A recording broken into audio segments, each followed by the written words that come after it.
Hello, everybody, and welcome back to OMB Reviews. I am the critic who is a cynic. How is everyone doing this evening? Happy and blessed Monday. Welcome to episode 538 of the Welcome to Asgard podcast, where tonight we've got some serious business to attend to because we've got the official nominations for the 7th annual Raven Awards. That is the awards show that we do here on the channel. It is our Oscars boycott show, and even though the Oscars themselves have not even announced their nominations yet because of, typical Hollywood reasons, we're going to go ahead and go forward with ours, and I'm very, very excited to bring those nominations to you. There's a lot of stuff going on tonight, today, in general. And there is a lot of other things that you could and probably might also be simultaneously watching, especially in regards to what's currently going on this wonderful day here in the United States. A very cold day here in the United States of America. Got down to the teens last night here in southeast Tennessee, which is very, very cold for us, though I've been hearing a lot of other cold temperatures in the chat and elsewhere. So lots of big things. It's a big day. As Laura is saying, it's a big day for a lot of reasons, And all I can say is, man, I don't know if there will ever have been a day in American history where more executive orders would have been signed by any incoming administration. Obviously not a political show, not going to really get into politics, but it does need to be mentioned because it is on the tip of everyone's mind, and it is a pretty big deal overall, right? A lot of things. I mean, I've heard upwards of 200 potential, orders being signed. So it'll be interesting to see what he does on day one, because there was a lot of big talk about on day one this, on day one that. But what we can say is after we get through some of your hello chats, we're going to dive into our nominations and try and get through them in a timely manner. We got Carl Jacobs hanging out. What is going on, Carl Jacobs? Thank you for being here. We did have some people here earlier. Hedge Hobbit was here, just, kind of being a little toolish, I would say. Don't be a tool. There were good films that came out this year. All right. We got Snortopupus Cuber, who was here at 650. Hello, humans and other quitteth. What's going on with Snortopupus? Bruce was here as well, giving a nice wave. I do always appreciate seeing you in the chat. Let's see. We got CM Chunk hanging out in the chat, saying, "Hail all, go Bucks," says CM Chunk. Thank you for being here. Forever Sci-Fi, who is a member here on the channel, hail to you. We got Gary, the Banjo Sandwich Worthington. What's going on, good sir? Saying, always championing the Ravens. Absolutely. Gary has been from day one. Ever since the last Ravens ended, he has been all about the Ravens. And I remember when I came up with the idea of having that rolling nomination form where just throughout the year you could bookmark the form, go back to it, and just say, oh, I think this film would be really good for this category. I think this one would be really good here. It was a really great idea, and we got a lot of really good nominations that way for our short list. Got about 99 nominations from that one. And then for this past one, we actually had, I think, the final total was somewhere in the 80s range. It was hard to tell because we did have someone spamming the results, unfortunately, which did make it a bit more difficult to get final tallies. But I was able to figure that out. And luckily, when the spamming and trolling happened, it was all the same vote over and over and over again. That's very easy to catch, very easy to delete as well. But we did indeed have, I think, one of the better turnouts for our nominations process. There was one category where we were not, unfortunately, able to have a full 5 nominees, but it's okay. It's honestly one of those categories where it's fine. It's fine. We also had a couple of categories. Funnily enough, we had a couple of categories. Results, and it's going to be interesting to see, results in an extra nominee because of a tie. So there was no time for tiebreakers this year for my fun Ravens Award panel that I brought together on Criticless last year because we had a very low nomination turnout. In this case, because we had so many great nominees, so many great nominations coming forward from you amazing people, we were able to just, hey, let's go ahead and nominate both films, both persons, whatever it might have been. So anyway, we got Mr. Roy hanging out. Hello, what's going on, Mr. Roy? Thank you for being here as always. Let's see. We got Forever Sci-Fi mentioning it's 6 degrees Fahrenheit here in Michigan and dropping. How's it for everybody else? Yeah, it got down to about 13, 14 degrees last night, a high of 25 today. And then it's supposed to get down, I believe, to around the same temperature this evening for us as well. So it's going to probably be another cold one. Hold on one second. I need to get this thing set to the right speed. Even though it's freezing outside, because of where the heat works and how the heat works in our house, I'm always running a little bit warm in my office. Probably having also all the computer stuff in here keeps it toasty as well. I like having a cool breeze. I don't like sweating. So, but yes, it's been nice and cool. It's been nice and cool, he says, as it's getting down to the teens. It was fun because we were able to put a couple things outside, like with like little toys, little like plastic dinosaurs in them, put them in water, and one we put over last night, and it actually didn't freeze too much, surprisingly. And then we had another one that we put out earlier today, and it actually froze even better. Again, could have just been where it was. Anything like that. Carl Jacobs saying below 0 here, -13 where caveat ties is. Dang. We got Laura saying 50 here, but eggs are $10 a dozen. So it's like, yeah, you get the beautiful weather, but then you also got to live in the California, right? You have to live in the crazy location that is California. We got the man with the orange hat saying, today I am happy, but if you make me mad by spamming, I will bring the axe down. He will bring down his mighty axe. And Laura, thank you for being here as the Mother Major General. Always appreciative. Duncan Blackthorn, hail to you. Carl Jacobs, tagging to say, glad to see something approximating real winter has arrived in Tennessee, if only for a day or two. It's going to be pretty cold for a few days. The thing I'm sad about is that we got some snow flurries last night, actually, as that massive snowstorm was going toward the north of us. I think Nashville, Knoxville area got some snow. Really wish we would have as well. I mean, kids now, especially my son, loves snow. It would be really nice to have it because I also love snow.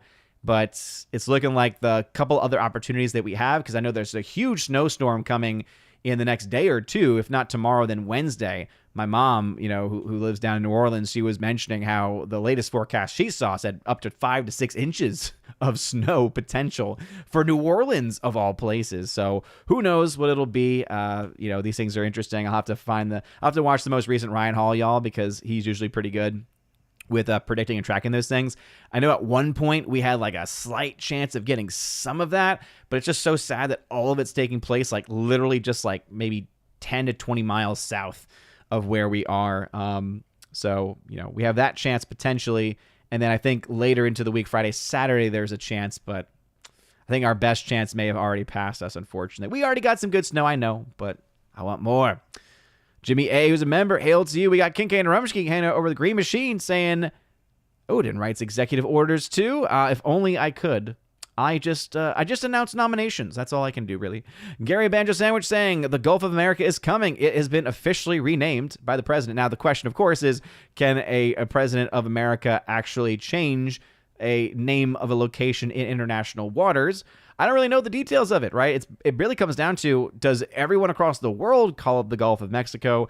And if so, where did that name come from? Was it just a commonality, a common name that was given, and so just ultimately accepted? Or is it something that we actually have control of? So, I mean, I'm going to be honest. I'm probably going to still call it the Gulf of Mexico just because that is the name I've always known it by. It's kind of like when in New Orleans, for instance, there was this huge push to remove statues, to remove certain Confederate names. So there's a place down in New Orleans called Lee's Circle. And everyone still calls it Lee's Circle. Everyone knows it as Lee's Circle, even though it officially has a different name. So it's just an example of something where even though this is a change towards a positive aspect, I'm always just stuck in those names, right? It's like, I don't like changing things. It's kind of like the whole Mount McKinley thing. It's like, okay, I actually remember, and I for most of my life and for most people's lives, it was known simply as Mount McKinley and not Mount Denali. I'm actually fine with both of those names. I just don't think that it should just be changed based off of, some wackiness like it had been. So if this is simply just a return to form, I'm fine with stuff like that. Anyway, Kimberly G saying, howdy chat, it's 4 degrees where I am in Missouri. I'm ready for Raven Awards. Boom, awesome. Well, you're going to get the official nominations tonight. JS Pena, ahoy, ahoy to you.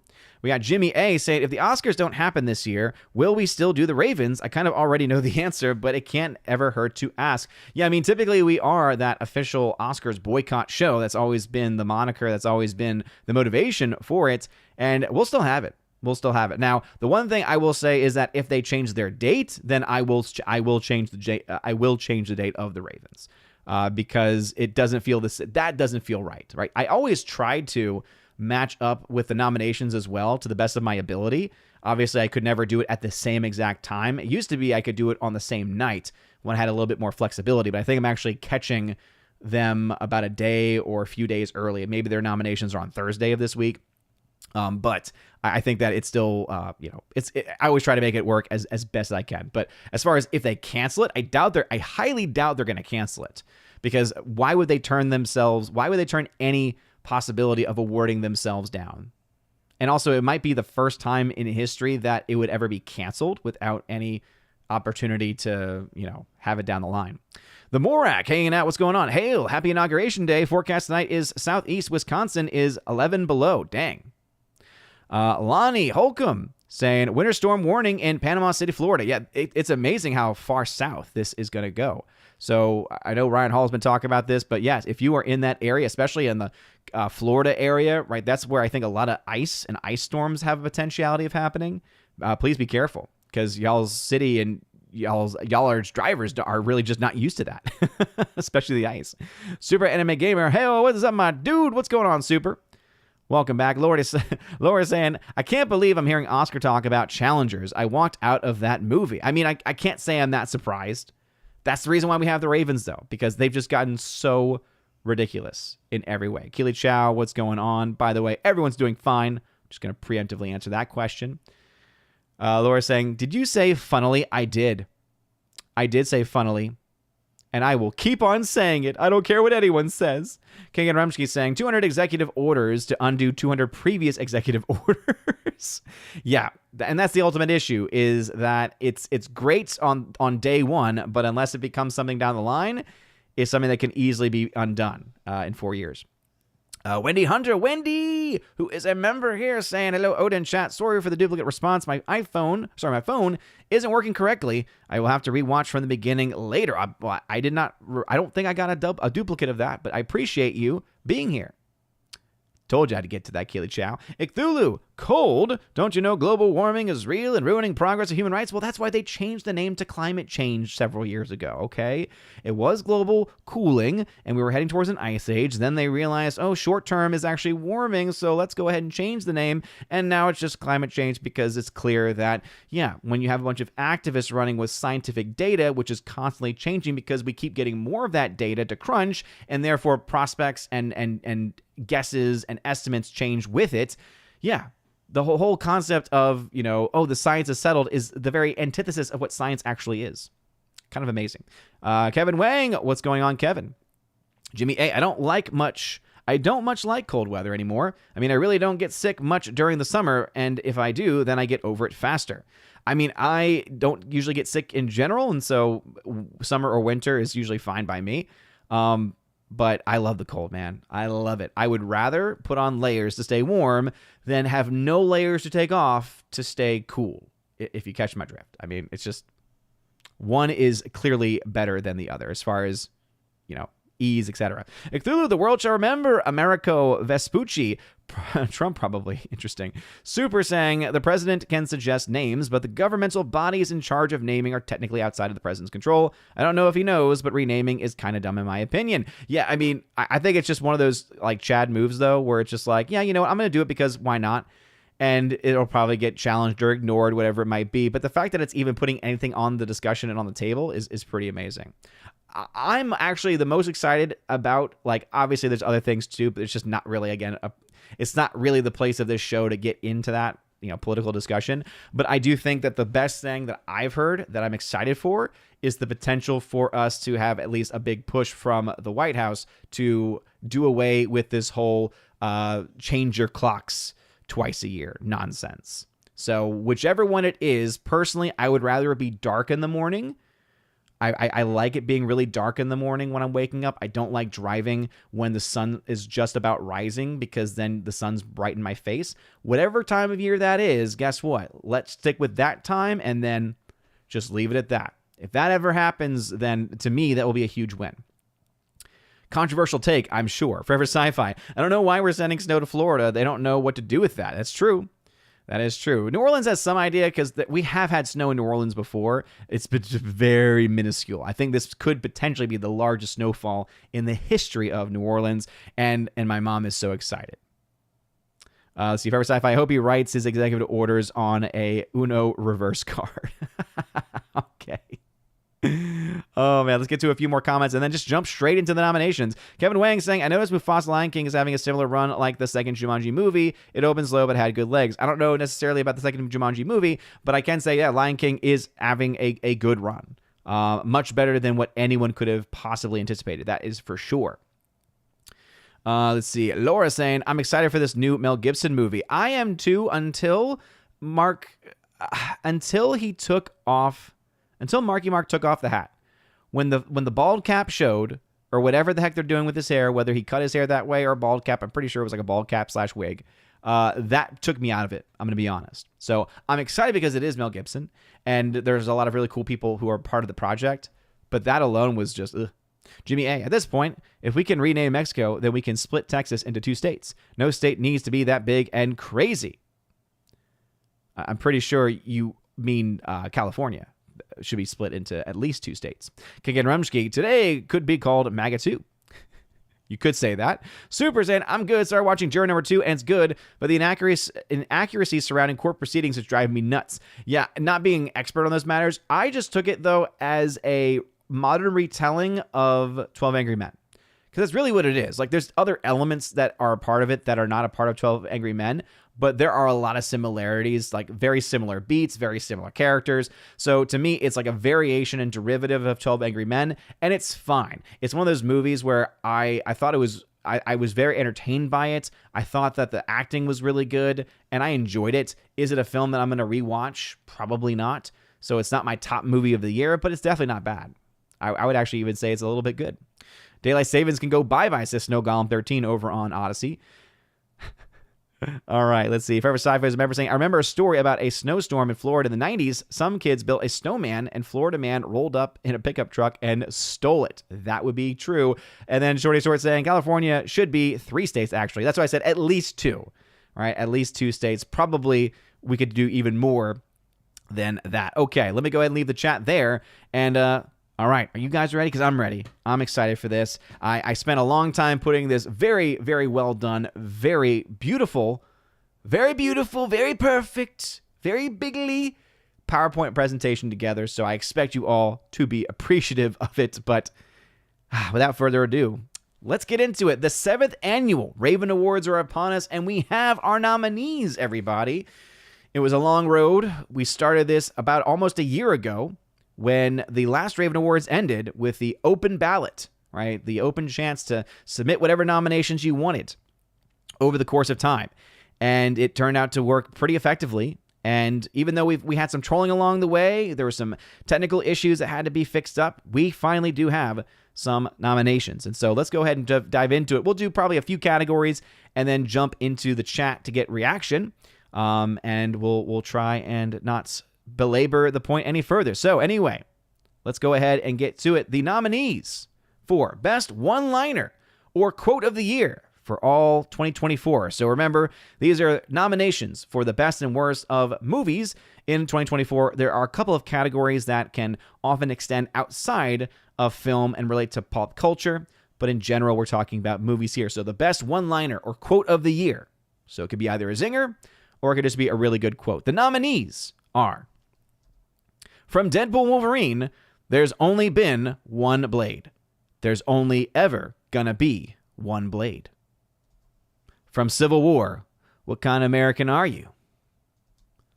From Deadpool Wolverine, some mother effers are still trying to ice skate uphill.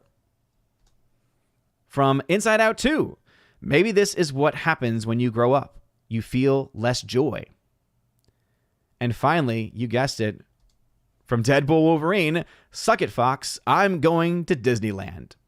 So those are our nominations for Best One-Liner and Quote of the Year. Notably, Deadpool Wolverine has 3 out of the 5 nominations. So a very good start for Deadpool Wolverine.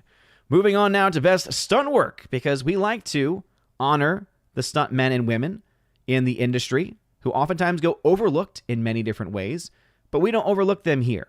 And so the nominees for Best Stunt Work in a Film are The Fall Guy, Deadpool and Wolverine, Furiosa, a Mad Max saga, Rebel Ridge, and Boy Kills World. So a couple films in here honestly surprised me. One of them, I was surprised in that nomination process where it actually inspired me to watch it. So I kept seeing Rebel Ridge come up, and I was able to watch it, and sure enough, it was a fun action movie, and definitely well worth this nomination. I think that the stunt team involved were all very talented. The lead actor, I think, did a lot of his own stunts, so kudos to them. And the other one that I've not seen yet, but it's on my list of things to see, is Boy Kills World. I've heard mixed things about it as a movie, but as far as the stunt work and fighting, I've heard really good things. Some people might be surprised by Furiosa, but let's be honest. The stunts are very good in that film. The stunts are very good, whether you like the narrative or the characterizations or the fact that it's just not a Mad Max movie, and so why have that even in your title? It is set in the universe, and I think that overall it is, again, very well-deserving as far as the stunt work in the film are concerned. So those are our nominations for the best stunt work in film for 2024. All right, and then the last category before we take a small break, best animated movie. The nominations and nominees are Inside Out 2, Flow, Transformers 1, The Wild Robot, and Memoirs of a Snail. Gotta say, surprised to see Memoirs of a Snail got a few nominations, and really, when it comes to the Ravens, that's all you need. As long as you've got a small group of people, even just a few people, passionate about a film, it can get nominated. It's a film on my list. Cannot wait to check it out. It's a rated R film, and it's claymation, I believe, either claymation or stop motion, and I have a soft spot in my heart for films like that because of the amount of work and effort it usually takes. But overall, a pretty solid list. Honestly, Flow and Wild Robot, I think, are definitely two of the best films this year, even outside of animation. Transformers 1 was a surprisingly good movie, and I've yet to see Inside Out 2, but I've actually heard some pretty good things about it. So, those are our nominations for our first few categories. Let's see what y'all have to say about this. Jimmy A saying, it's crazy that they made a juror number 2 without even making a first one, wild to already skip ahead to the sequel. I see what you did there. Keely is already dipping out before the nominations have even started. Why'd you even come here, dude? Caveat ties, quoth the Raven, indeed. Any Ravens with Butterfingers. Blade got 2. Blade got 2. Yes, indeed. Yes, indeed he did. Blade was a huge fan favorite, I think, from the Deadpool Wolverine film. Jimmy A saying, the Deadpool quotes were funny, but that Inside Out one just hits different. I agree. And that's why I love the category, because you can have those one-liners and those zingers, but then you can also have those ones that just really hit close to home. There was one I really wanted to get nominated from the film Sing Sing. And I definitely, I definitely wanted that to be in there, but obviously I can't force that. That's one of the things that, to keep myself as removed from the process as I can. I count the votes, and I do my very best that I can to put all those things together. For sci-fi Boy Kills World, I initially thought that was Double Dragon. Definitely could see that, could look like it. Geek True 64, what's going on, good sir? When I first heard Boy Kills World, I thought it was a dark, gritty reboot of Boy Meets World, Corey Matthews' Revenge. Now, wouldn't that be a movie? Kevin Wang, did anyone nominate the new Wallace and Gromit movie? Maybe one person. I feel like I may have seen that film nominated, but it was just one. Not enough to get an official nomination. Hardwick, Boy Kills World was very badly written, but it does have some good stunt work. It ventures almost into torture porn territory, though, especially the final fight. Yeah, again, that's why I think it made a lot of sense, and that's why I like how some films that are not going to get a lot of love or a lot of attention almost anywhere else in the nomination process can at least get nominated in categories like these. So I like that a lot. Orange Chat saying, Sonic 3 didn't come in so late. My nomination would have been You're a Colorful Bunch. Yeah, I mean, obviously there is a lot of that love for Sonic 3, but not too much in this case, at least for that category. All right, well, let's go ahead and jump right back into it. Right, so we just finished the nominations for Best Animated Movie. Let's now dive into the next category. Let's go NPC of the Year. Always a favorite of mine. Always a favorite, and especially the history. I have not gotten a full history breakdown for this year's nominations because time and family, having 2 kids this year especially. But I do have some things in the memory banks, and obviously if you have been here for any length of time, I imagine y'all can probably also help fill in some of these blanks. But let's just get straight into it, okay? The nominees are Rachel Zegler, Kamala Harris, Amandla Stenberg, John Roca, and Grace Randolph. Congratulations to our NPCs of the year, NPC, being labeled essentially as someone who is mindless and just states a bunch of things that they're either told or programmed to say without actually thinking for themselves. And I think all of them really fit this category very well. Grace Randolph is, I believe, the one who is a perennial nominee in this category. I don't know if she's ever won. I can't remember, to be honest, but she's always nominated, Grace Randolph. I wonder why. Rachel Zegler, I believe this is also her second nomination in a row in this category. And newcomers here are, I believe, Kamala Harris, Amandla Stenberg, and John Roca. Can't say I'm that surprised, though, by those names being in this chart. So congratulations to all of the nominations and nominees here for NPC of the Year, our mindless group of people. Okay, let's get into our next one. Best Visual Effects.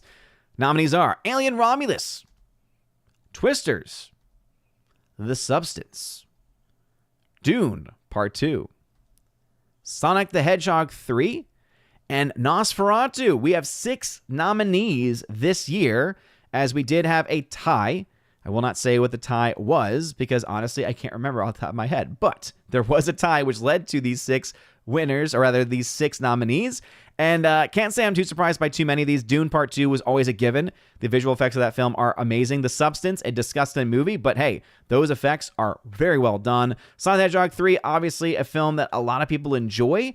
I don't think the effects are that great, but I can see why many people would want to nominate it. Nosferatu has some very, very cool effects that worked really well. Twisters also had some pretty cool effects, though I don't think they were necessarily worthy of a nomination here. Same thing also with Alien Romulus. I thought that there were some really good, the things and the effects in Romulus that were good were really good, but then there was also some really bad CGI, deepfake crap, and everything that went on with the character of Rook. Okay, and if you've seen the film, you know what I'm talking about. That whole thing looked awful. And that, to me, was enough to not... I at no point nominated this movie for visual effects. But I, again, understand why some people would, because there are some good effects in there, okay? But anyway, those are the nominees for Best Visual Effects. We got 6 nominations this year, 6 nominees this year, and I think some really good ones. So it'll be interesting to see the battle. I think Dune... If I had to take a guess of where people will likely vote, I think Dune is probably going to take a pretty good edge here. And let's be honest, the effects are really, really good, whether you like the film or not. So those are our nominees for Best Visual Effects. Our next category is Best Cinematography, a favorite category of mine because I love cinematography. I love camera work. I love the eye that a person can have to create scenes and to create images and to create these mental constructions that are able to bring you even further into a movie, to make you appreciate the characters, to bring you into their psyche, and to even just emotionally affect you in different ways. So here are our nominees for Best Cinematography. The nominees are Greg Fraser for Dune Part 2, Jaron Blashki for Nosferatu, Gallo Olivares for Alien Romulus, Giovanni Ribisi for Strange Darling, and Simon Dugan for Furiosa, a Mad Max saga. So, interesting list this year for nominees. Greg Fraser has received now his second in a row. He last year was a co-cinematographer for another film that was nominated. The name is escaping me at the moment. But Dune Part 2 was brilliantly shot.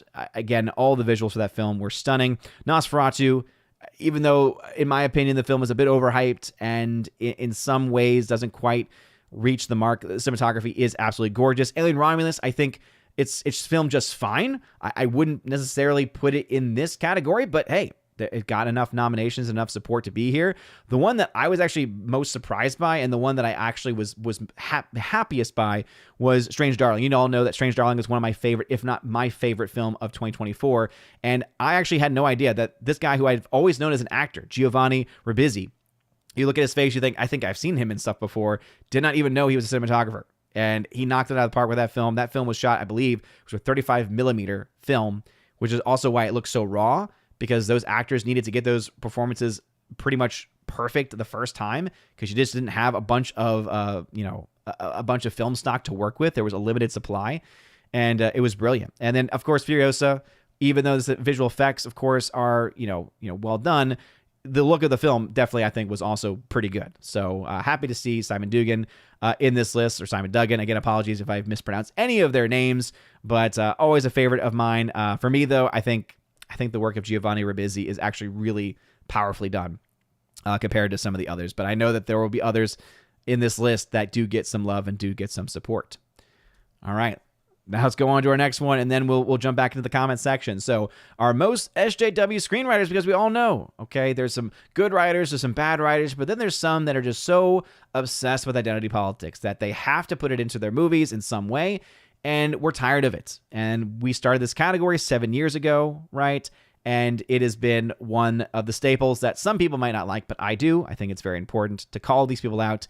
So our nominees for most SJW screenwriters of the year 2024 are Kobe Libby for the American Society of Magical You Know What, Zack Snyder, Kurt Johnstad, Shay Hatton for Rebel Moon Part 2, The Scargiver, Matt Zahama and Burke Sharpless, and Claire Parker and S.J. Clarkson for Madam Web, Gabriel Sherman for The Apprentice, and Jacques Audiard for Emilia Perez.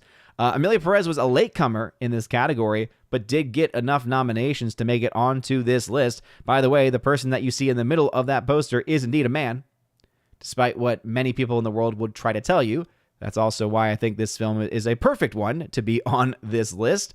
And really, there's no complaints that I have for any of these movies being on there. I don't know enough about The Apprentice to know whether or not it's full SJW or not, but I think all the other ones we could definitely say have those elements in there that are well worth calling out. So those are the next slate of nominees. Let's jump back into the chat before we continue on through our nomination process. So let's see. Super Anime Gamer saying, I've been trying to see Sing Sing, but so many of these indies have such limited releases. I think it's at one theater near me playing once a day. Yeah, I understand what you're saying, Super, but you know what? There is a reason why some people say go towards the high seas. It's not that you're trying to steal from anybody. It is that you are trying to access it, because if you could access it, you would be giving it, right? That's kind of my mindset is, it's like, well, if the movie's good enough, then I will be buying it on physical media and supporting them. And again, I only ever would typically go that route if there was no other option. See, Laura tagging say, I think that What Kind of American quote was delivered so well. I agree. And it's one of my favorite memes and favorite gifs of the year for sure. Gary Benjamin saying, Odin in Trump voice, I counted the votes, collated the votes. These are your nominations. I like how that was supposed to say, I think, collected, but I prefer collated. Yes, I collated the votes. Rob D. Hello, Odin. I probably have a lot of movies to watch for the Ravens. I've only watched Bad Boys Ride or Die, Reagan, Furiosa, Beekeeper, and Gladiator 2. Yes, you do. Especially if we're talking about the positive categories. Laura, that picture of Zegler. I always try to find the best. Try to find the best, Laura. Okay. Try to find it. Hardwick. I don't even know who John Roca is. He is a huge shill from like the Collider days. A massive jerk is really the best way that I can describe it. Someone who deserves a lot of prayers. I'll just put it that way. Let's see. King and Rumsky saying NPC of the year list is solid this year. It really is. It is one of the most solid lists that we've had in a long time, for sure. Geek True 64. I should have been nominated. I should have nominated the quote from Twisters. You don't face your fears, you ride them. Pretty good one. Hey, that did get a lot of nominations. Okay. It did get a lot of nominations. It just didn't get the most nominations. I think it just missed out in winning a spot in the nominations chart. So it was up there. It got nominated quite a bit. But really, I think the Deadpool ones just ran away with it. And that Civil War quote is a powerful one that a lot of people also really liked, even if they didn't see the movie or even if they didn't like the movie. And then that Inside Out one, I think, really just hit home for a lot of people too. So Jimmy A saying, shame Liam Neeson didn't make it in for NBC of the Year. He portrayed himself as a very masculine man for years, yet his views don't match that. Yeah, I get it, man. And I saw his nomination in there. It just didn't get enough traction. Kimberly G. Killing Shadowcat saying, so no Campion nomination, not for NPC of the year. I'll just leave it at that. Nosferatu was artistically gorgeous, Cthulhu. I would agree. Jimmy A. Every time I hear The Substance, all I can think of is the rap song I heard from a young upcoming rapper named OMB Reviews. Oh, gosh. Rob D. I can't see any one movie sweeping this year like Godzilla -1 for 2023, Top Gun Maverick for 2022, and Spider-Man No Way Home for 2021. I do think Deadpool Wolverine is probably going to be a film that is going to sweep. Typically, it's the movie that most people are able to see. Unfortunately, is the way it typically goes. But you never know. Especially with the way I do Best Picture. I like doing the ranked choice voting. I know that that's a terrible method for choosing your elected leaders, but it's a very fun method for choosing a Best Picture nomination, because it really does require you to have a very, like, that to me, because movies and your opinions of films can be so subjective in many ways, that's like the best way to capture that, right? So that's why I like it for movies, not so much for, actual people elections. Short saying, excuse me, but fireworks in a tornado is just woo. I get it. Geek True 64, the ships and Alien Romulus look good, but I don't think anything tops Dune personally. I agree. Jimmy A, I think Greg Fraser was cinematographer for The Creator. Yeah, he was a co-cinematographer for The Creator. I think you're right about that. Yes. If I believe that is the case. Kevin Wang, when did Phoebe's brother from Friends cinematography? I don't know what that was supposed to have said. I wish I could have had the full context there. Laura, I don't think Dune's early release date hurt it in some categories. May thy knife chip and shatter was a badass line. That's a good point. Hardwick saying, the first things I saw Giovanni Ribisi in were Sky Captain of the World Tomorrow and an episode of Walker, Texas Ranger. There you go. Geek64 saying Giovanni Ribisi is from your favorite movie, Avatar. That's right. He is unfortunately in that movie. Oh, gosh. I take it back. I hate him now. No, he's a great cinematographer, though. Kagan Rumsky, I think that's Phoebe's brother from Friends. Is that what you're trying to say? I never watched Friends, to be honest. Jimmy A, I joke you not. I thought that was Jamie Lee Curtis on the Emilia Perez poster. Sherry Allen, what's going on, Sherry? Welcome. Appreciate you being here as always. As my phone thinks that I was talking to it. They're starting to take over. Okay, let's jump back into it, everybody. Thank y'all for again hanging out tonight. Let's go back into our nominees, because we still got some things to do. Okay, our next category is Best Director, another great category. These are trying to acknowledge those persons that not only had really good films this year, but also really just showed a tremendous craft behind the screen, getting their projects made and showing their personality on screen as well. And so our nominees for Best Director this year are Robert Eggers for Nosferatu, Denis Villeneuve for Dune Part 2, Sean Levy for Deadpool and Wolverine, David Leitch for The Fall Guy, and JT Molnar for Strange Darling. I was happy that JT Molnar got some love here. Strange Darling, very underrated film that a lot of people just have not seen. Overall, I would say a pretty solid list. I don't think The Fall Guy is one of the best films of the year, but I do think it definitely deserves some praise. I think it's a very well-made movie. So kudos to everyone. As you all know, Denis Villeneuve is one of my favorite directors of all time.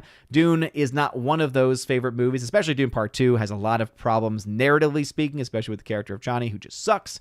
But still like him as a director, and overall a pretty solid list nonetheless. I know there's a lot of people who are really happy with Robert Eggers. I think he's also a very talented director. No doubt about that. He just unfortunately can't really deliver the narrative game most of the time, in my humble opinion. So anyway, those are our nominees for Best Director.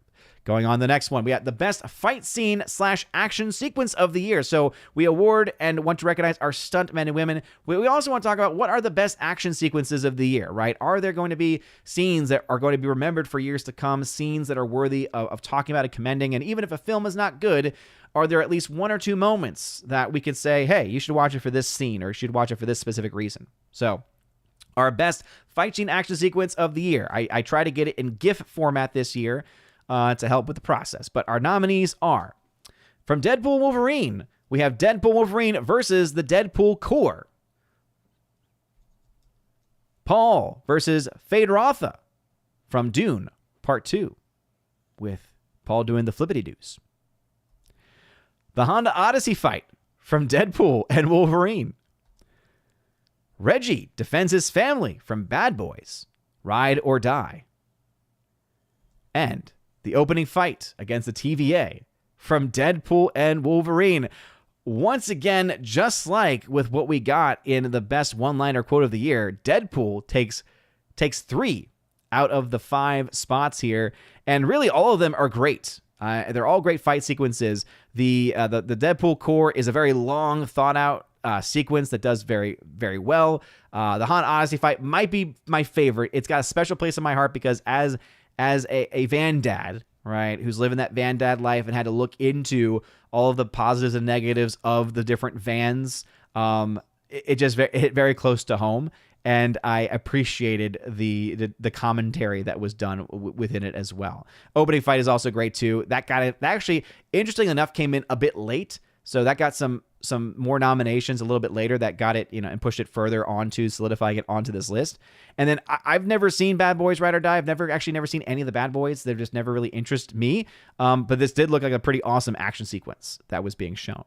And then, yeah, it's a pretty good fight between Paul and Fade Rotha. I thought the 2 actors did a great job. Their stunt guys also did a great job, too. It's a hand-to-hand fight. I mean, it's the kind of thing you would expect to get nominated here. So, anyway, best fight scene, action sequence nominees of the year. Deadpool, Wolverine dominating in the nominations once again. Okay, breakthrough performance. This is our next category. This is where we try to not just talk about people who have never done well before. That's what people oftentimes misunderstand about this category. It's not about someone who previously was not known and now is known. It's about who really just broke through all the noise this year. Whether they are an established actor or a new actor or a younger actor, whatever it might be, who are people talking about? It's not just about who the best actor or actress is, who's actually getting the buzz, who's actually getting the conversation started. So our nominees for breakthrough performance of 2024 are Bill Skarsgård from Nosferatu, Hugh Jackman from Deadpool and Wolverine, David Dastmalchian from Late Night with the Devil, Lily Rose Depp from Nosferatu, and Glenn Powell from Twisters. I can imagine now that the Force of Entertainment ladies, please, if y'all could just tag them, take a screenshot of this and tag those Force of Light girls and let them know that for Odin's Raven Awards, okay, Glenn Powell has got a nomination for Breakthrough Performance of the Year, okay? I love the category because it can include men and women, and as, of course, our president today just reaffirmed, there are only men and women. Glenn Powell, I think, was really fun to have on this list. David Dastmalchian, also, I think was very fun to have on this list as well. It's a movie I've not seen yet, but I've heard a lot of great things, so it's on my to-watch list. And the other ones make a lot of sense to me. I think Bill Skarsgård did a great job being very creepy as the titular character of Nosferatu. Lily Rose Depp has gotten very mixed reactions. Some think she's this tremendous power and this tour de force on screen. Others think like, wow, it kind of made me laugh watching the performances. I think that you're either going to fall in one category or the other with that. This one, to me, honestly, I could see really being a tough battle, though. I could see a lot of people's votes going different ways. Maybe David Dastmalchian has Dastmalchian, if I mispronounce his name, if it might have a bit of an edge here. I don't know. Just something about that performance being, someone that is, I think, seen more as a breakthrough versus the others who seem to be a bit more established. But then I could also see Lily Rose getting some power there. Glenn Powell for Twisters also I could see. So it'll be very interesting to see how people vote in this year's Ravens for this category. It might be the most competitive, I think, in all the categories, or one of the most competitive. All right, let's go ahead and get into the next one. Let's go into the worst writing story in film. So there's SJW writers, right? People who are bad at writing because they put their identity politics into it. But then there's also just bad writing, right? There's just people who are very poor storytellers. And there's movies that have just really terrible writing in every single way. And so our nominees for the worst writing, the worst story in film for 2024 are The American Society of Magical You-Know-What, Joker 2, or Joker, Folie à Deux, Madam Web, Argyle, and Borderlands. No surprises here. All of these films were universally panned by pretty much everybody. And I unfortunately had to watch Joker 2 and Madam Web. So have no desire to see the others. But if you are a person of integrity and you want to be able to vote for a movie that you've been able to say, hey, I've seen all the other options and I know this is absolutely emphatically the worst story, you go right ahead and do you, boo. I will not. I have no intention of seeing The American Society, Argyle, or Borderlands. But hey, crazier things have happened, right? These, I think, arguably, though, are the worst stories of the year, no doubt. We'll probably see some of these come up in later categories. All right. And then after this one, we'll jump back to the chat as well. So we got Most Iconic Film of the Year. So our nominees for Most Iconic Film of the Year. These are the movies that we think are not just the best movie of the year, technically, or anything like that, but these are films that we think are going to be talked about for a long time, are going to be able to stand the test of time. Maybe they're films that you talk about in film school in some way. There's something special about them that make them, in our opinion, iconic. And so our nominees this year for Most Iconic Film are Nosferatu, Deadpool and Wolverine, The Wild Robot, Wicked Part 1, and The Fall Guy. So probably some controversy is going to happen here because I know there's a lot of people who either did not like Wicked Part 1 or couldn't care less about it. It got some love in the nominations, just no denying it. And I will say this much, good or bad, iconic is not necessarily a good or bad title. We oftentimes associate it with good, but to be remembered for years to come, sometimes the worst films we can remember. Ultimately, the movie is actually not all that bad. It's just not as good as the stage play. I would rather go see that again with the wife than to go see this. Even my wife felt the same exact way. We both looked at each other and said, yeah, you know what? The voices are really good. The actors are really good. And there's some fun imagery in here, but I would rather just be seeing the show instead. And I totally agree. But yeah, I think there's a lot to be said about almost all these films on here. Fall Guy, of course, has some record, some history in what it's able to present in the film, some of the stunts it's able to present in the film. Nosferatu for being not just a remake of a classic movie from back in the day.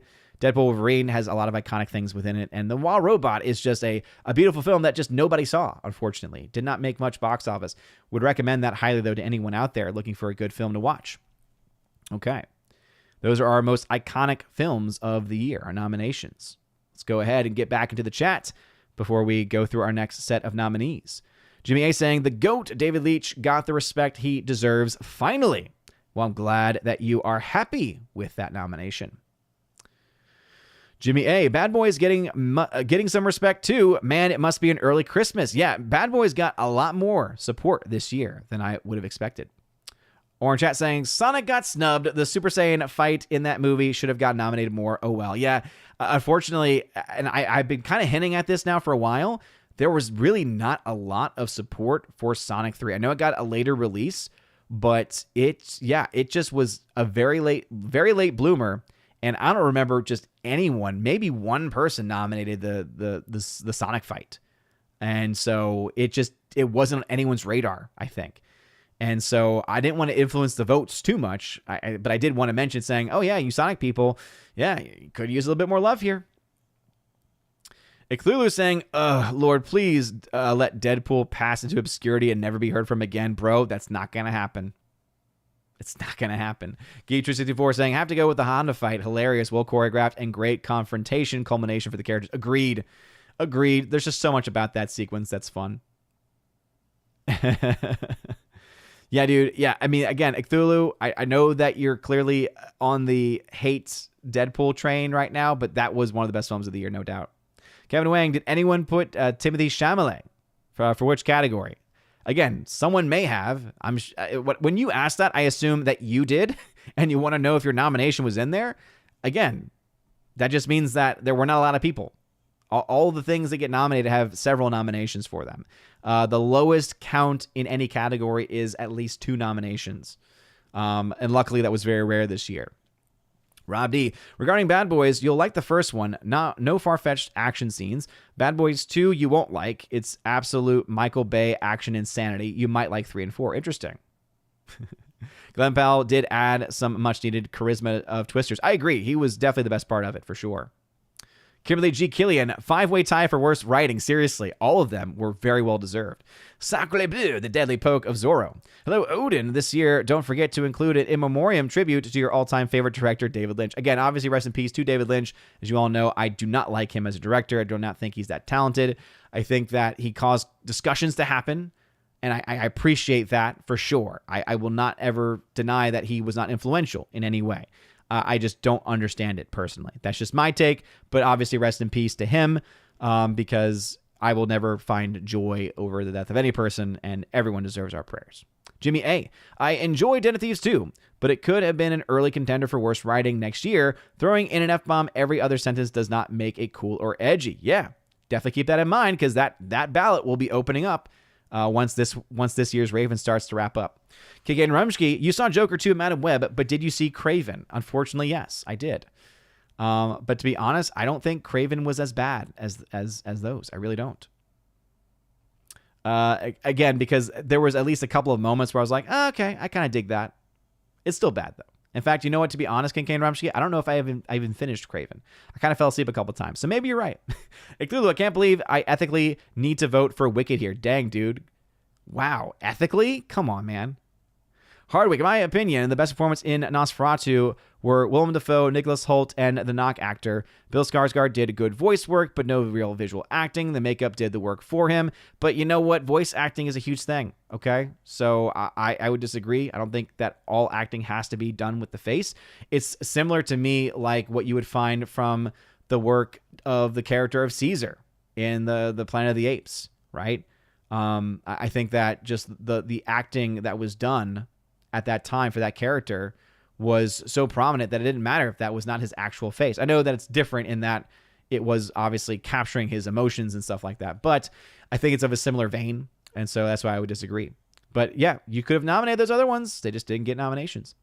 Geek64, I think Deadpool Wolverine may be the most iconic for capping off the Marvel Fox era. I think you have a good point there for sure. Hardwick, Lily Rose Depp took lessons in a Japanese dance form called Buto in order to do the contortions without injuring herself. Interesting. Orange Chat, I was that one person. Carl Jacobs, do any of these movies hold a candle to the likes of Casablanca or The Godfather? Heck no. Heck no. But Hardwick says, for you may not have seen the Bad Boys movies, but have you heard the song of that name, which is called On Cops, which is played on like What You Gonna Do? Bad boy, what you gonna do? Yeah, I've heard that song, of course. No, Timothy Chalamet got maybe one or two for that one. Again, really wasn't a prominent name. Rob D, I know this will aggravate people, but Sonic 3 only got praised for beating Mufasa at the domestic box office. Yeah, I mean, I think it got overhyped for sure. And here's the funny thing, Rob D, Mufasa's catching up. Mufasa might actually end up with a higher domestic gross when everything is said and done. That's the great part of it as well. Abomination, Bad Boys 2 was all right, but yeah, very high intensity, explosive actions and silly decisions. Yeah. And Mrs. Wingster, no, an angry monkey growl. I see what you did there. All right, let's jump back into the nominees, because that is why we are here this evening, of course. So we just did the most iconic films of the year. For those that may have missed it, those are our nominees. Now let's go into our most pointless character in film for the year 2024. These are the characters, not necessarily the actors, but absolutely the characters that just really did not mean much to us, that really did not need to be on screen, served no purpose whatsoever, or maybe they just ticked us off. I mean, there's a lot of reasons why we might consider someone a pointless character. But our nominees for this year's most pointless character in film are Conor McGregor as Conor McGregor in Roadhouse, Chani from Dune Part 2, Ben Parker from Madam Web, Uncle Ben. And lastly, Arthur Fleck from Joker 2. That's right. 4 nominees this year. This was a very bare bones category. Not a lot of love either way. We had some, again, that short list, which I think helped get any nominees for this category. But a lot of other people just had nominees left and right, and there was really no consensus. But I think that a lot of people would agree, yeah, these are pretty pointless characters.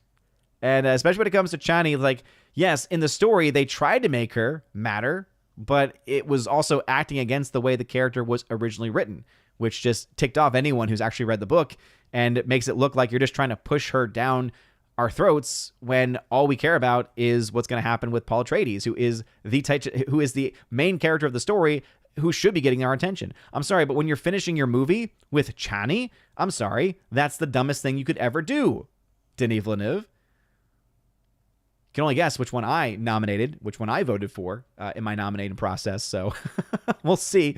But all these, I think, are well worth it because they're all pretty pointless in their films in their own way. All right, our next nomination, oh boy, here it is, everybody. This is the category I'm sure some of you, if not most of you, have been waiting for, okay? And it is time for Show of the Year. I gotta get the live chat up because I've been catching up with some people's, but I gotta get the live chat up for this one because this was a very hot category this year. Lots of very clear minds on where they wanted certain nominations to go. So a very historic. And I accidentally just clicked on one, but it's okay. A very historic category. So let's just go ahead and get started with it. I'll take that off now so we can start fresh. Okay, so our nominations this year for Show of the Year. Last year's winner, remember, was Jeremy Griggs from Geeks and Gamers, okay?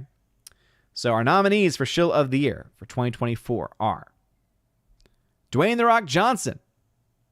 Appreciate that photo. Chris Stuckman. I'm very proud of the photos that I've chosen this year, by the way. So Dwayne "The Rock" Johnson, Chris Stuckman. Our next nominee, Jeremy of Geeks and Gamers, John Campea. And last but certainly not least, for Shill of the Year, for some reason, Odin of OMB Reviews. Yours truly. I love this category so much. It is a category I've always had a lot of fun with. Apparently now my own people have turned against me. You've turned her against me. I've now become a victim of my own of my own category, and and we're here. Okay, so fun facts about this category. First off, I'm so proud of that Chris Stuckman one. I just got to be honest because he really is one of the biggest shills of any year, especially ever since he decided to shill for Hollywood by saying, I'm not going to do any more of my negative reviews. No more negative reviews. I'm not doing worst of the year anymore because I want to be in the good graces of Hollywood so that I can get a Hollywood movie made. And what's been happening with your movie, dude? A lot of people are still asking questions. But happy that he's nominated here. Jeremy, of course. It's fun that he's now someone that people have to vote for. The best, though, is honestly, first off, this is my first nomination in this category. 7 years now. First nomination. However, John Campea, Mr. John Campea, has now received a record 7 nominations. That's right. 7 years in a row has John Campea been nominated for Shill of the Year, and he has yet to win. He has yet to win Shill of the Year. Now, I heard a rumor. Someone said, and I don't know if this is true, so fact check this. I heard John Campea was retiring from online videos, or something like that. Okay? Now, if that is true, could this be the year that John Campea finally gets it? I don't know. But those are our nominations. I appreciate y'all's live comments. All right, but I do need to continue going on with our nominations, okay? So one of my favorite categories, Jeremy. Hey, dude, congratulations. He's been having this massive live stream all day covering all things that are our current president of the United States. And a lot of that stuff I'm going to be catching up with as this stream ends in a little bit. But congratulations, Jeremy. Congratulations also to Dwayne "The Rock" Johnson. Oh, Dwayne. Oh, Dwayne, oh, Dwayne, oh, Dwayne. Chris, of course, for, he's been nominated here a few times, I think. Not always. Mr. Campea, John Campea. Welcome back, good sir. Welcome back. You're always the bridesmaid, never the bride. And then me, for some reason. I think it's because of my opinion of Civil War. I honestly don't know. I don't know. Maybe I should have that be something I add to the ballot. Explain why you think X person is the shill of the year. Okay. Oh, man, one of my favorite titles because it triggers people. Some people are like, I don't like that title. It's too much of a mouthful. Can we make it something better? That's why I like having it this way, dude. Anyway, most critically acclaimed piece of garbage movie. So this is a film that is critically acclaimed, and I really say that this is a film that is specifically meant to be a movie that is specifically getting praise from critics. There's other categories where we can include critics and audiences, but in general, these are critically acclaimed films that are really just garbage heaps. There's awful, awful movies. Always interesting categories here because sometimes even positively and praised movies get in here somehow. So let's go ahead and see. Our most critically acclaimed piece of garbage films of 2024 are Godzilla x Kong, The New Empire, Civil War, This Is Me, Now, Deadpool and Wolverine, and Wicked Part 1. So again, I may have misspoke earlier. This is one where typically is critically acclaimed that we go for, but sometimes people nominate movies that have more audience praise than critics, or there's a mixture of the two. Either way, I think all of these films kind of fit the category in different ways. Very happy to see Godzilla x Kong here because this thing gets overhyped by fans. I don't understand the love for the MonsterVerse movies. Honestly, they're all really bad. But happy to see it here because it is a piece of garbage film. Civil War, I disagree with because I think the film's actually good, but I totally understand why people hate it. This Is Me Now, never heard of it, never want to see it, especially even looking at that poster. But when I looked into it, I thought, okay, yeah, I can see why this would get on our list. Deadpool Wolverine, because as many people who love Deadpool Wolverine, there are clearly people who hate it. And Wicked Part 1, same story as with Deadpool Wolverine. So our most critically acclaimed piece of garbage films are nominations for this year. There's certain ones I think deserve it a heck of a lot more than others, but this will be another one where I think it'd be close. I could see one or two battling it out in different ways. Okay. Our next category, we have a couple categories in a row, and then we'll jump back into the chat. So first, our most overrated film of the year. So just generally speaking, overrated.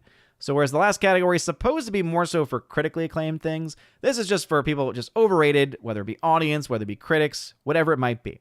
So our most overrated film of the year for 2024, our nominees are Civil War, Alien, Romulus, Wicked, Part 1, Deadpool Wolverine, and Dune, Part 2.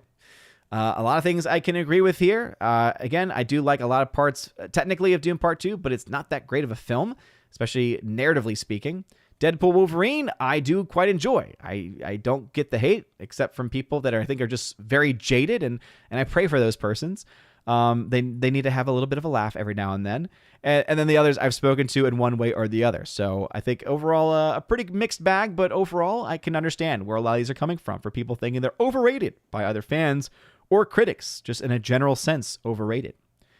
Which also means we have to speak about our most underrated films of the year. This actually, in this duo, right, of overrated, underrated, this is my favorite because this is where the special films come in. This is where the films you don't talk about usually come in, and people start to think outside of the box, right? If people have oh man, I love Deadpool Wolverine, so I'm going to nominate for everything. This is the category where they finally think, okay, I got to find something else that I don't think has gotten enough love or praise this year.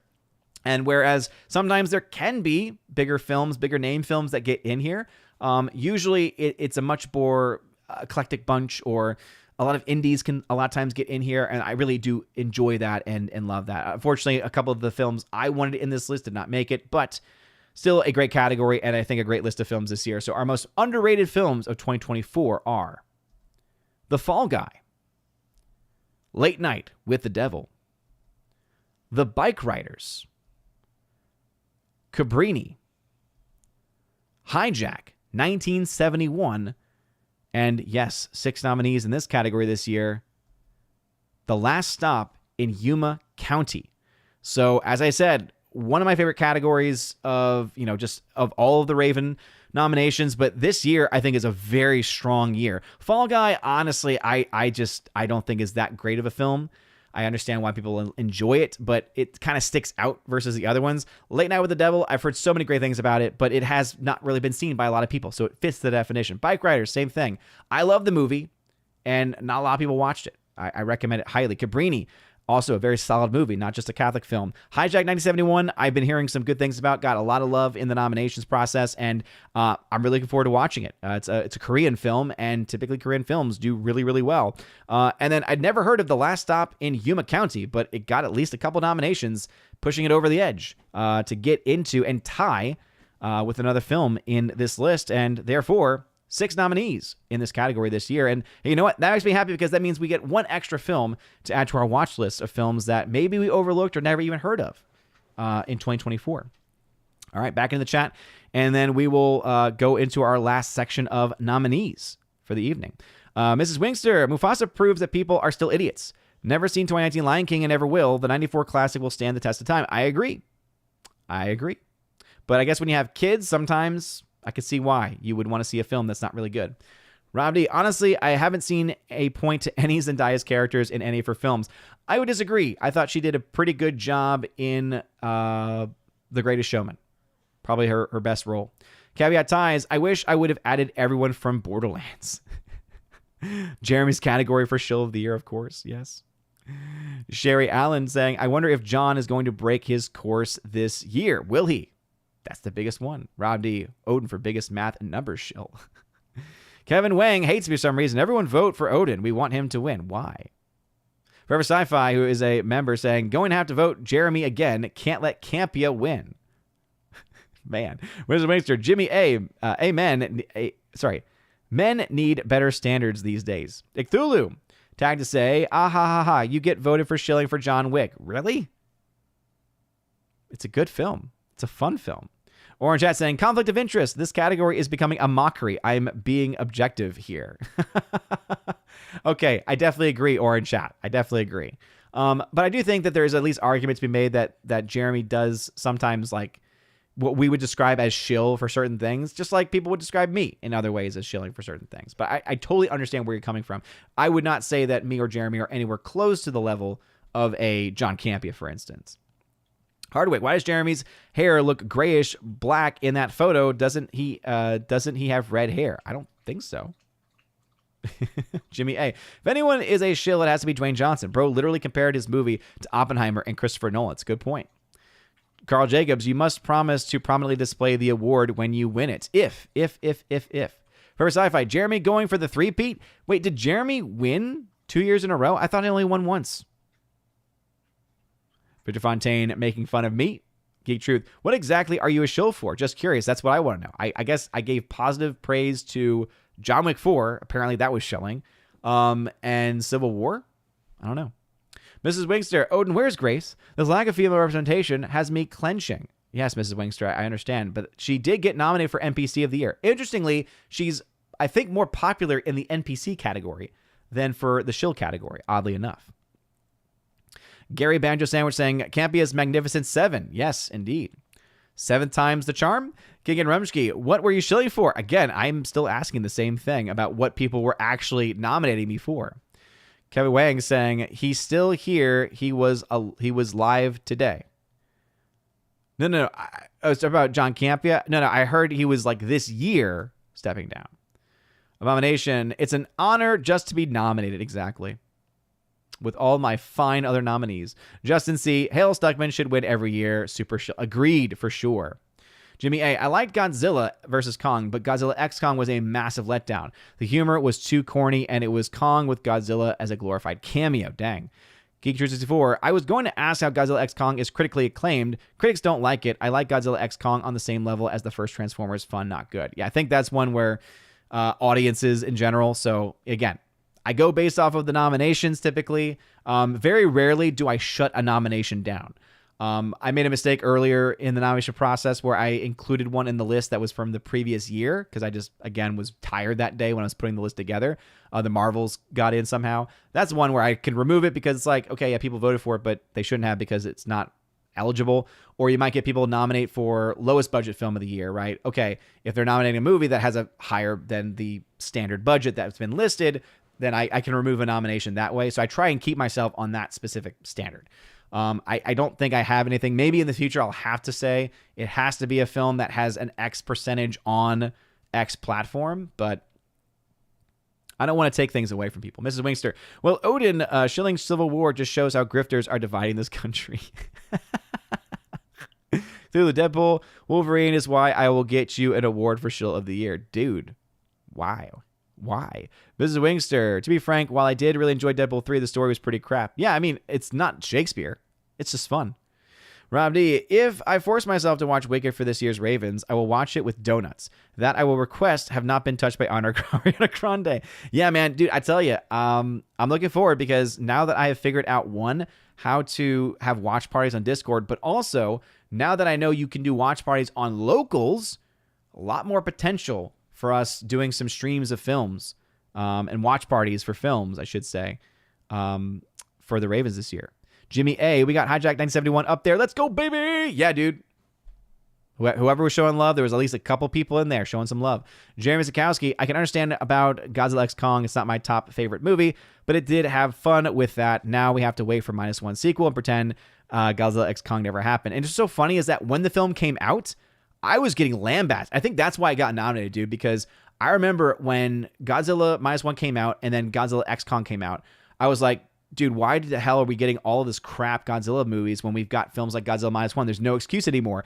And I had person after person attacking me. Like the Godzilla Monsterverse fan base is very much to me like a Snyderverse type fan base, where it's just like they blindly consume it. They love it. They can't help but take it in.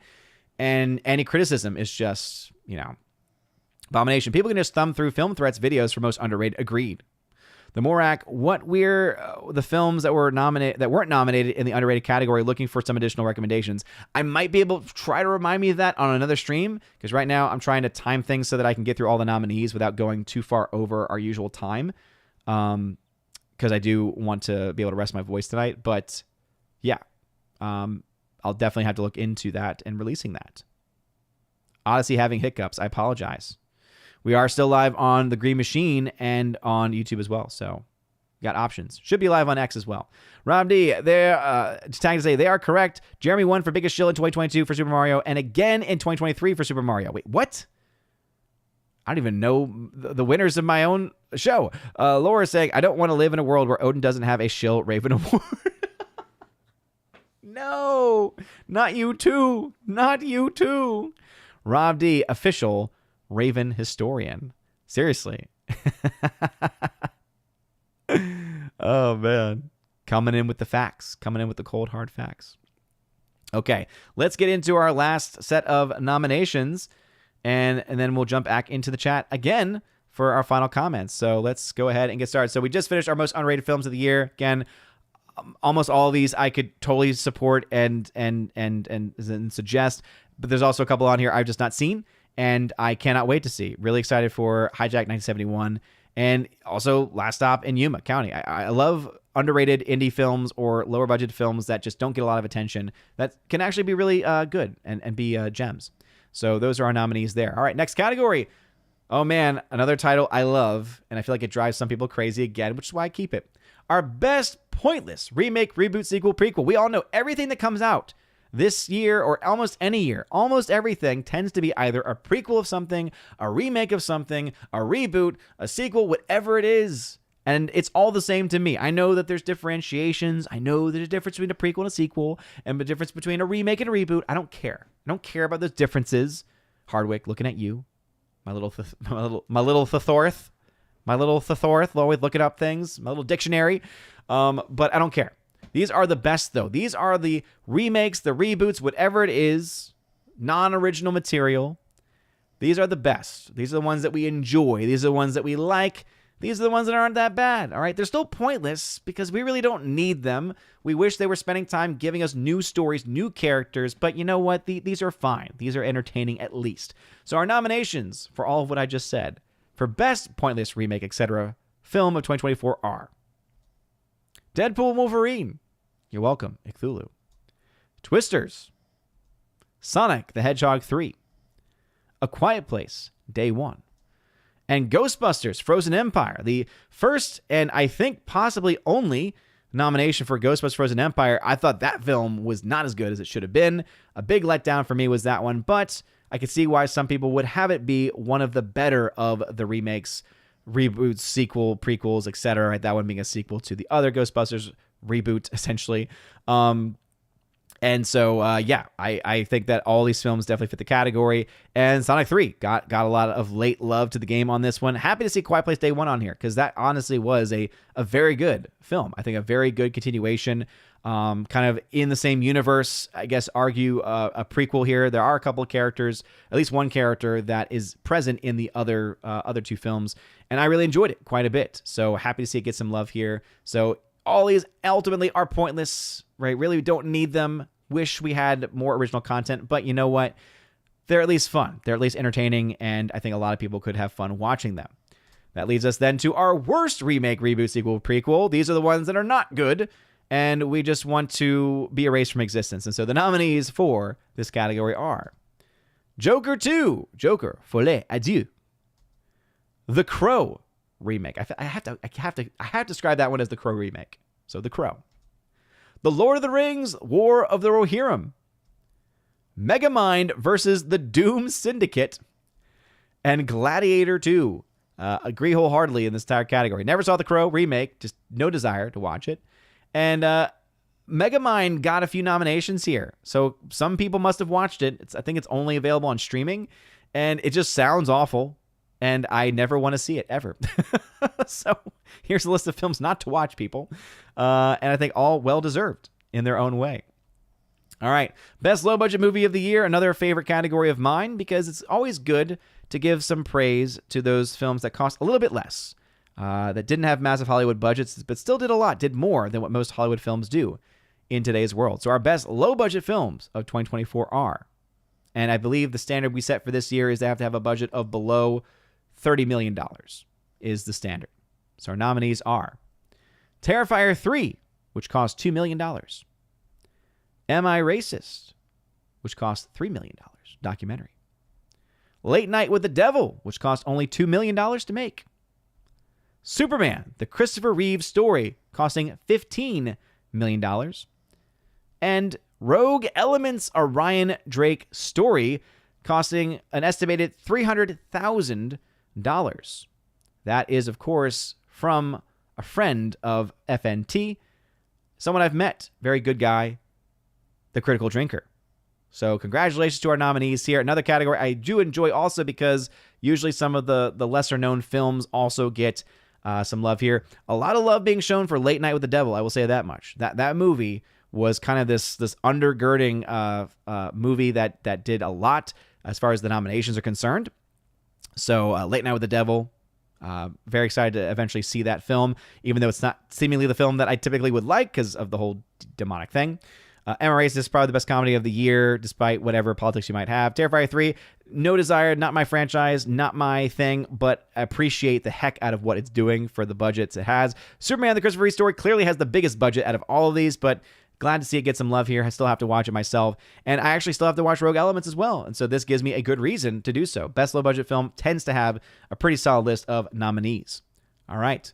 Our next category is Best Story in Films. We've had the worst story in film. Let's talk about the best story in film. Our nominees for this year's Best Story in Film are Saturday Night, Inside Out 2, One Life, Nosferatu, and The Wild Robot. Congratulations to our nominees. This is a solid list, I think. Honestly, I'm usually surprised, or I'm usually expected to see the big popular films from a given year get in here. Like, I would have expected to see a Deadpool Wolverine get in here, even though I don't think the story was very good, or something like that. But this also shows you that the audiences that vote for these awards, right, for the Ravens here, are, I think, very smart. And I think also know what the request is, right? Understand the homework, as it were. So Saturday Night is well written. There's a joke in there that kind of made me hate the film, to be honest, but I do appreciate for what it is. It's a very well written film in most regards. Very well shot as well. Inside Out 2 still need to watch, but hear great things. That one line I've heard makes me think the writing's probably pretty good. One Life, underrated in my opinion. This film deserves so much more love. If you've not seen it, Anthony Hopkins does an amazing job. Look it up. It's great. One Life got released in the UK in 2023, but technically was officially released in the United States in 2024, so it's eligible for this year. Nosferatu, I again understand why people like that movie. And then Wild Robot, also beautiful story there. So all the films essentially, I think, are worthy of this category. And also films that we have not really seen on, too many of the other categories so far. Nosferatu might be one. Glad to see some more love for The Wild Robot here as well. One Life. There's a pain in my side for One Life, and we'll talk about that in a bit. But anyway, these are our best stories of the year. All right. Next category, a huge category for us here. It's our Lifetime Achievement Award. So these are what we think are the most overlooked persons of the year. So this does not mean that they had the longest storied career, that they were the lead in every single movie they've ever made, that they've always been known as an entity, but more of, hey, they've been overlooked. They either haven't gotten praise, no mainstream awards consideration, or there's something about them that has been maybe not fully appreciated in different ways, right? And there's many ways that we could see this happen for, I think, almost anyone on this list. And it's a good list this year. It usually is. And we continue this going forward. It's also one of the only categories where you, once you win, you cannot get nominated again because you can only get an award like this only one time, right? But our most overlooked person of the year, our Lifetime Achievement Award nominations for this year are Dennis Quaid, Anthony Hopkins, Carl Weathers, James Earl Jones, and J.K. Simmons. Also a list sometimes that does become a bit more of an in memoriam. Typically, if an actor has died, they usually get a lot more praise in this list. But I don't think people mind it because, I like that we have this double naming, right, of Lifetime Achievement and Most Overlooked Person, right? So I want the people that are mostly overlooked. I think Carl Weathers, we could say, was overlooked in different ways. Dennis Quaid, J.K. Simmons to a point.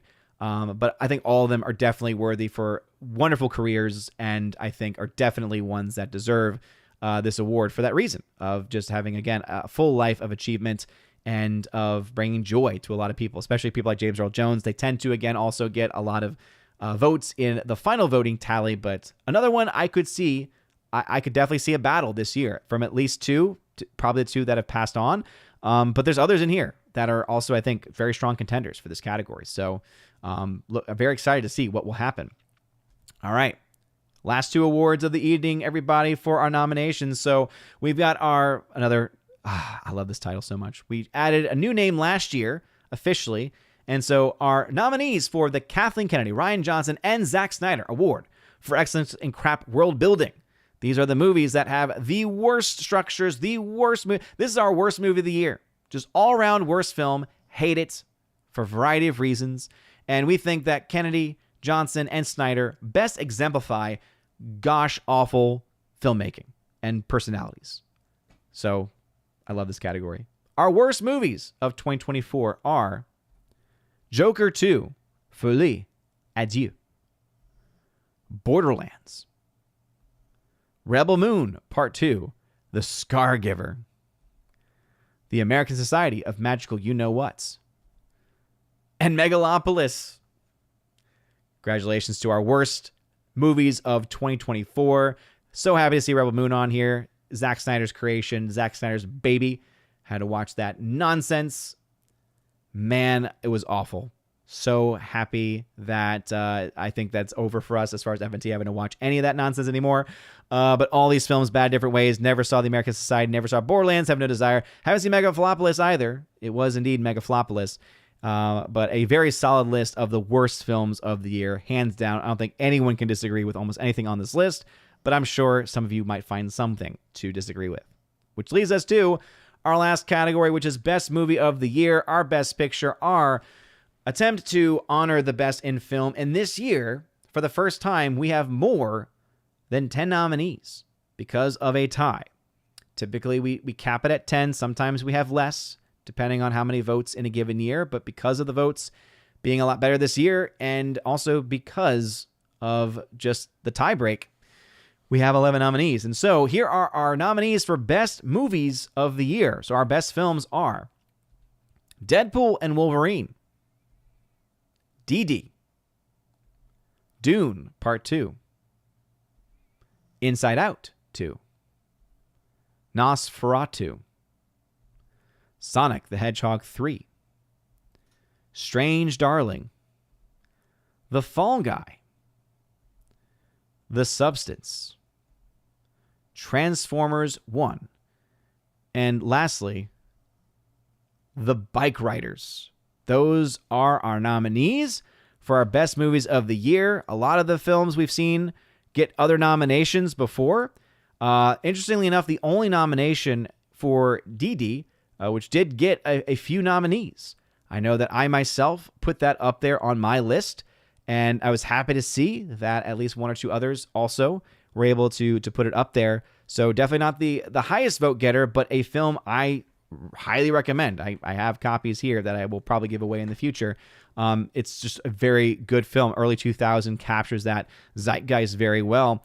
Spoken already, Deadpool Wolverine, funny film. Dune Part 2, even though the story is just not my cup of tea and everything they've done with Johnny sucks, overall scope of the film, I understand why people enjoy it. Inside Out 2, I've heard great things. Nosferatu, Sonic the Hedgehog 3, I get. Strange Darling, glad to see this one get on here. Was recommended by the Film Threat guys, and I loved it. It's right now my favorite film of 2024. Fall Guy, I get it. Substance, I hated it in many ways, but I totally also get it. Transformers 1, happy to see this one on here too. Definitely a film that went under a lot of people's radar. It's actually a good Transformers movie, which we really have never gotten in the modern era.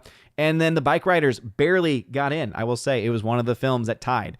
And happy to see it on here because another film I think that people should see. But anyway, those are our nominees for the best movies of the year and all of the nominations for the Ravens for our 7th annual award show. So let's get into our last comments and then wrap things up. Jimmy A, honestly kind of disappointed to see Late Night with the Devil get so many nominations. The movie seems to make me really uncomfortable. Didn't watch it for the title alone. Interesting. Mrs. Wainster, Jeremy won in 2022 for Avatar 2, I believe. Ah, of course. Cthulhu, wish you a wonderful evening and thanks for your work making these awards interesting and thought-provoking. Always, Cthulhu.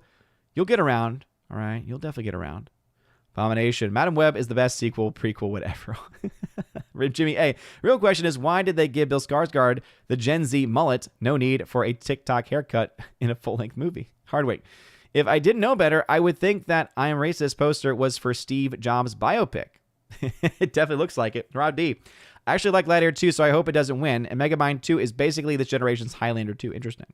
Oh, man, Gladiator 2 was not good, dude.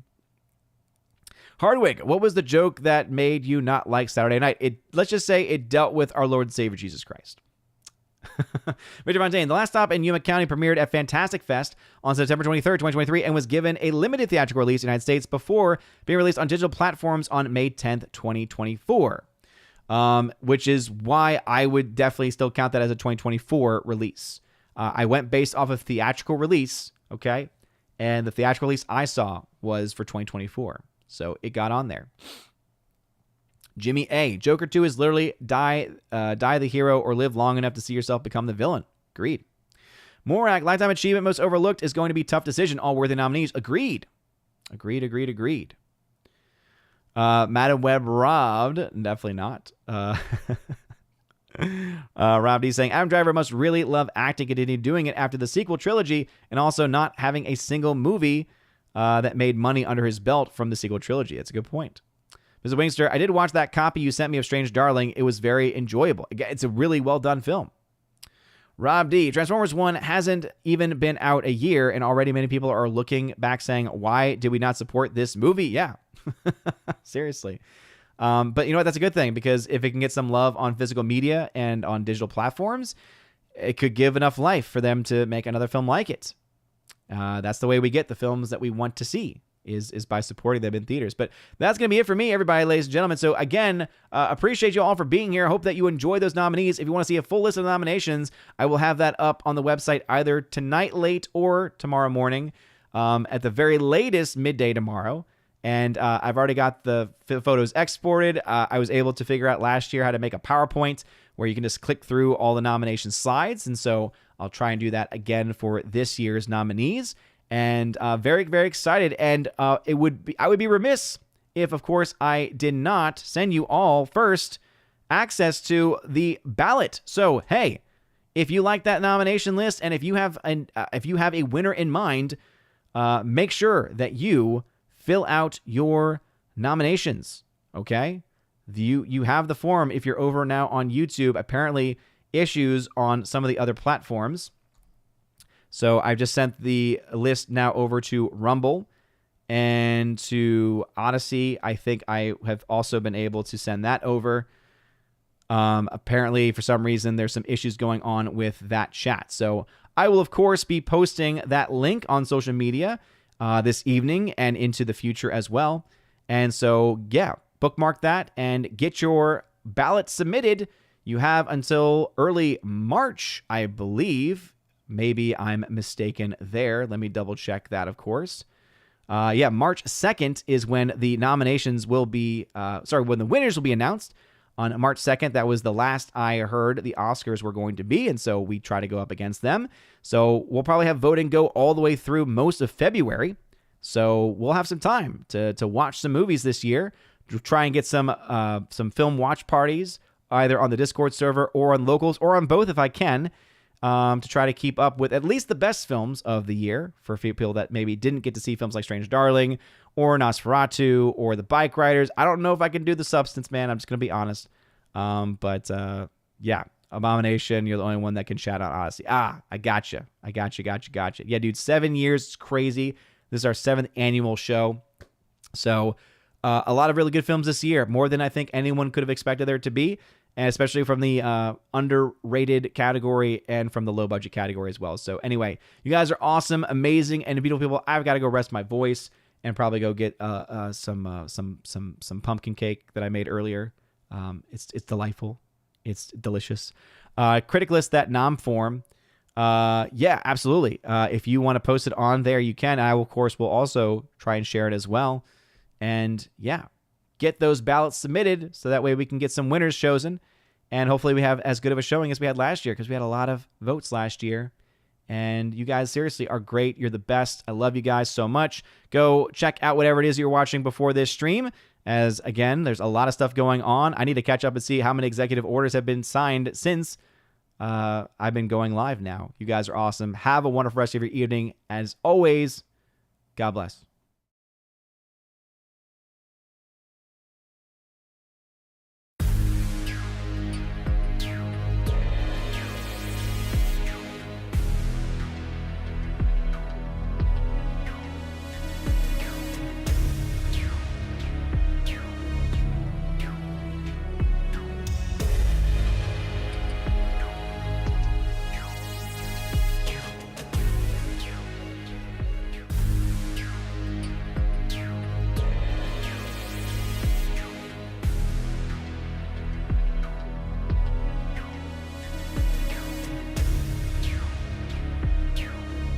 Now for a huge special shout out to all of my Chosen of Valhalla members, starting off first with my people on Patreon, Father Luca Illick and Miss Martin Muses. Check out her YouTube channel by the same name, Miss Martin Muses. Also to my Subscribestar people, Matt317. Check out his Twitch channel by the same name, Matt317. And also to the K-Man. Check out his website, xtheboundaries.co. And lastly to my YouTube member, Mr. Roy. Shout out to you, good sir. And if you want your name shouted out at the end of every live stream and video, check out the top link in the video description below where you get access to that. Also, you get access to a plethora of other things. You get your name listed at the end of every live stream and video, like you saw in those names that came up before this video started. And also access to a giveaways channel that I host over on the Discord server where I give away 4Ks, Steelbooks, Blu-rays, all kinds of stuff. So check that out if you're interested in that. Also, I have an exclusive podcast that I hold at least once a month, and it's always a good time, and you get extra bonus content with that also. So if any of that sounds interesting,